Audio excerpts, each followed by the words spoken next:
Facile à lire, en fait, c'est une sélection de documents, surtout de livres. Les contenus et la forme les rendent facilement accessibles.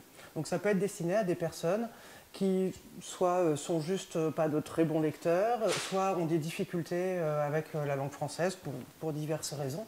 Le facile à lire, c'est quelque chose qui fonctionne bien, qui a été impulsé par Livre et Lecture en Bretagne depuis des années maintenant.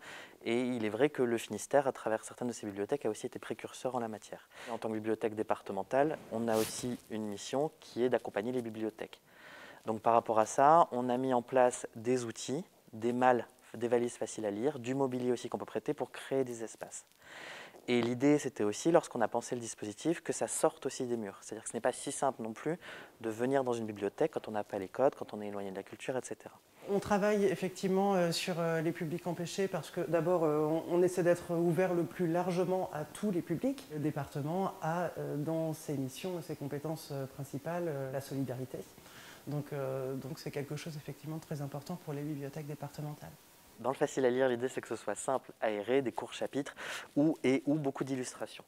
Donc ça va quand même être essentiellement des romans, comme c'est le cas de celui-ci. Alors cette édition-là, La Traversée, elle est particulièrement intéressante parce qu'elle est constituée d'ateliers d'écriture de personnes qui sont justement en difficulté.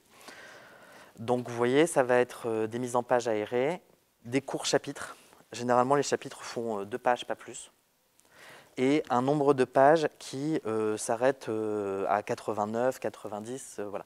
Il ne faut pas du tout que ce soit des pavés. Ça va être aussi des albums, donc par exemple celui-là, Comment j'ai raté ma vie.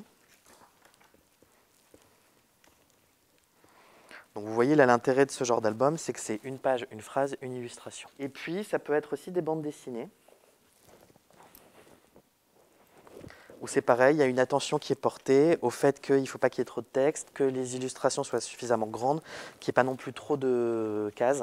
Encore une fois, à chaque fois qu'on rend des collections accessibles, en fait, ça va servir à un public qui va être visé au départ, mais finalement, ça va servir à beaucoup de personnes autour. Dès qu'on travaille sur l'accessibilité, c'est ça aussi l'intérêt.